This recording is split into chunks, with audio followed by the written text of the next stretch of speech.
Hello everyone, welcome back to my YouTube channel. मैं हूं परवीन। और आज मैं बताने वाला हूं इंपोर्ट परचेज में ई वे बिल कैसे बनाया जाता है।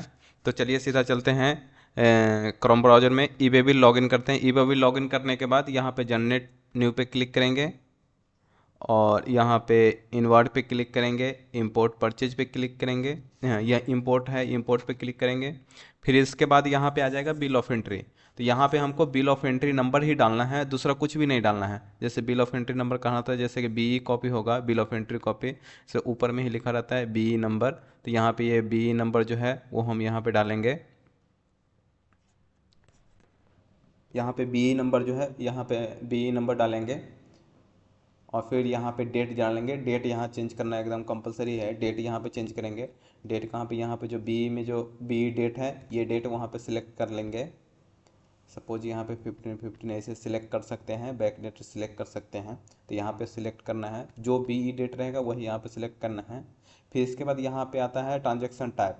ट्रांजेक्शन टाइप में यहाँ पे हमेशा यानी कि बिल फ्रॉम डिस्पैच फ्रॉम होगा, क्योंकि जहाँ से जो मटेरियल जो आया है दूसरे कंट्री से आया है, तो फिर वो यहाँ इंडिया का यानी कि कस्टम में आता है, पोर्ट पे आता है। तो पोर्ट से हम लोग अभी मटेरियल उठाएंगे। और फिर अभी हम लोग पोर्ट से मटेरियल उठाएंगे, तो इसके लिए यहाँ पे हमेशा बिल फ्रॉम डिस्पैच फ्रॉम करना होता है। और फिर यहाँ पे सप्लायर का नाम डालेंगे, जिससे हम लोग परचेज किए हैं उसका सिर्फ यहाँ पे नाम डालेंगे। तो बिल ऑफ एंट्री में ये नाम मिल जाएगा। बिल ऑफ एंट्री में सेकेंड पेज में ये मिलता है। सेकेंड पेज में जहाँ पे पार्ट 2 में इनवॉइस एंड वैल्यूएशन रहता है, यहाँ पे सप्लायर नेम होगा। ये फर्स्ट जो रहता है, जैसे यहाँ पे मिल जाएगा आपको सप्लायर का नेम, जिससे परचेज किया है उसका नाम यहाँ पे डाल देंगे। और यहाँ पे नीचे जो है यूआरपी ऑटोमेटिक ही रहेगा। इंपोर्ट का केस में हमेशा ये यूआरपी ही होता है। पहले सिलेक्ट करने का और लिखने का ऑप्शन था, अब यह से डिफ़ॉल्ट ये लिख के ही आता है। अभी अपने को कुछ नहीं करना था, यहाँ पे सिर्फ नाम डालेंगे। फिर यहाँ पे एड्रेस डालेंगे। एड्रेस में क्या, यहाँ पे जिस पोर्ट से अभी मटेरियल लोडिंग होगा, वो एड्रेस यहाँ पे डालना है। और जहाँ पे सपोज जहाँ पे अभी मटेरियल है वहाँ का एड्रेस यहाँ पे डालना है, और पिन कोड ये डालना है। पिन कोड भी यहाँ पे डालना है। पिन कोड डालने के बाद यहाँ पे ऑटोमेटिक जो क्या होता है, डिस्टेंस आ जाता है। तब बस ध्यान यही रखना है जो जहाँ से अभी मटेरियल पोर्ट का एड्रेस डालना है, जहाँ से मटेरियल हम लोग उठाने वाले हैं। उसके बाद ये डालेंगे। तो उसके बाद ये तो अपने कंपनी का एड्रेस रहेगा, वो तो सेम ही रहेगा, इसको कुछ नहीं चेंज करना है। फिर यहाँ पे प्रोडक्ट का नेम डालना है। प्रोडक्ट का नेम भी आपको बिल ऑफ एंट्री में मिल जाएगा। बिल ऑफ एंट्री में फर्स्ट पेज से ही यहाँ पे रहता है आइटम डिटेल। यहाँ पे जितना भी आइटम रहेगा उतना डाल सकते हैं। अगर एक ही आइटम है तो एक ही आइटम डालें, ज़्यादा आइटम है तो यहाँ पे डाल सकते हैं। फिर यहाँ ऐड करने का ऑप्शन आता है, अगर दो तीन रहता है तो ऐड कर करके डाल सकते हैं। जैसे सपोज मेरे केस में एक ही है, तो यहाँ पे एक ही यहाँ पे आइटम नेम डाल देंगे, डिस्क्रिप्शन डाल देंगे। और एच एस एन कोड भी यहीं से मिल जाएगा, बिल ऑफ एंट्री से ही मिल जाएगा। ये बिल ऑफ एंट्री में यहाँ पे ये पहले एच एस एन कोड आता है, फिर आइटम रहता है। एच एस एन कोड डाल देंगे। एच एस एन कोड डाल देंगे। फिर यहाँ क्या, हाँ, फिर यहाँ पे क्वांटिटी डालेंगे। क्वांटिटी भी बी कॉपी से मिल जाएगा। यहाँ पे जितना आइटम रहेगा और उसको प्लस कर लेंगे। अगर एक ही है तो एक ही एक साथ डाल देंगे। फिर यहाँ पे यूनिट डालेंगे, नंबर, पीसेस जो भी है, केजी है, लीटर है, जो है यहाँ पे डाल देंगे।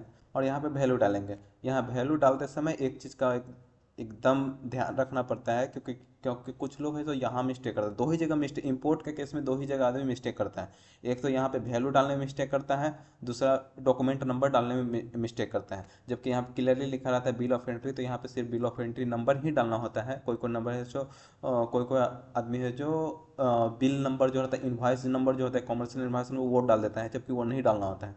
यहाँ बिल नंबर और ये डेट चेंज करना होता है। तो चलिए यहाँ पे अभी हम क्या बता रहे थे, जो वैल्यू डालना है। तो वैल्यू कैसे निकालना पड़ता है, तो वैल्यू निकालने के लिए हम लोग को फिर से आते हैं, ये बिल ऑफ एंट्री में ही मिल जाता है। बिल ऑफ एंट्री में यहाँ एक पार्ट रहता है इन्वाइस डिटेल, फर्स्ट पेज में ही मिल जाएगा।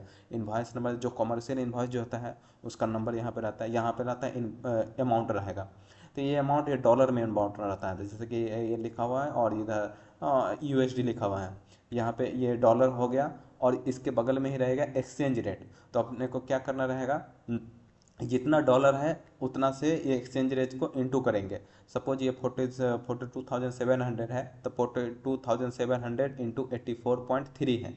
तो जितना भी जो भी वैल्यू आएगा वही जो भी वैल्यू आएगा वो यहाँ पे डालना है। इसके अलावा और कुछ भी नहीं डालना है। कोई कोई है जो क्या करता है, इसमें ढूंढता है एसेसेबल वैल्यू किधर आता है, एसेसेबल वैल्यू एक होता है वो डालता है, जबकि वो नहीं डालना है। वो कस्टम का सिर्फ अपने कस्टम टैक्स कस्टम ड्यूटी लगाने के लिए वो सिर्फ कैलकुलेट किया जाता है करता है। तो इसलिए यहाँ पे ध्यान रखना है वैल्यू डालने में। जो ये जो भी किधर गया, हाँ, वैल्यू डालने में बस इस चीज़ का ध्यान रखना है, डॉलर इंटू एक्सचेंज रेट, जो भी वैल्यू आएगा वही सिर्फ यहाँ पे डालना है। फिर रेट सिलेक्ट कर लेना है। इंपोर्ट के केस में यहाँ पे 0 सेलेक्ट कर लेंगे।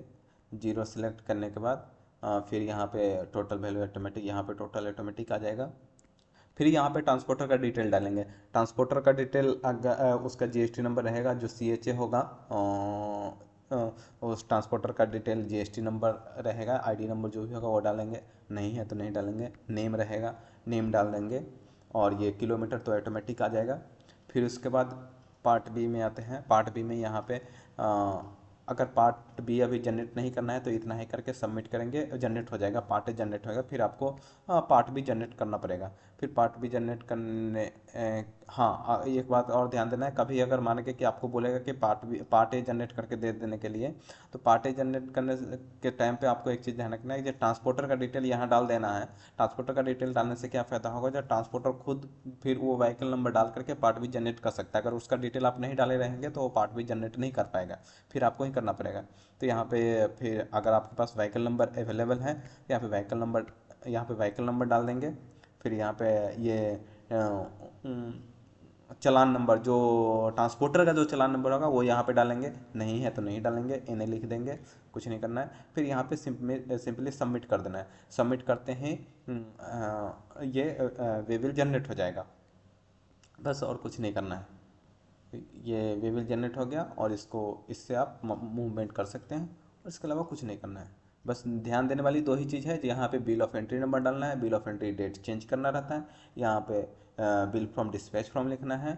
और दूसरा ये चीज़ यहाँ पे वैल्यू के लिए बिल ऑफ एंट्री में जितना भी डॉलर रहेगा, ये यहाँ पे डॉलर रहता है, यहाँ पे डॉलर रहता है। इनवॉइस डिटेल जो है यहाँ पे डॉलर इंटू एक्सचेंज रेट, जितना ही वैल्यू होगा सिर्फ वही वैल्यू डालना है। और आपको बुक्स में भी, टैली में भी वही वैल्यू टाइप करना है। भले आपने उसको पेमेंट कितना किया नहीं किया उससे मतलब नहीं है, आपको जितना इसमें लिखा हुआ है बिल ऑफ एंट्री में बस उतना ही का एंट्री भी करना है। और जो भी सपोज यानी कि टैली में फिर पेमेंट कुछ और अमाउंट हुआ था, अभी बिल का वैल्यू कुछ और हुआ, तो उसको फिर आप जो भी डिफरेंस आएगा 5-10 हज़ार, जितना बड़ा बिल रहेगा उतना वैसा डिफरेंस आएगा, तो उसको एक्सचेंज रेट डिफरेंस में यानी कि हाँ उसको फिर एंट्री मारते हैं। अगर कम जाता है तो फिर उसको वैसे अकॉर्डिंगली जनरल एंट्री मार करके उसको एडजस्ट कर लेते हैं। बाद में वैल्यू जो है, एंट्री जो है, ये बिल ऑफ एंट्री के हिसाब से ही एंट्री टैली में भी होगा और वे विल भी जनरेट होगा। तो चलिए आज के लिए सिर्फ इतना है, फिर मिलते हैं नेक्स्ट वीडियो में। अगर आपको यह वीडियो पसंद आई है तो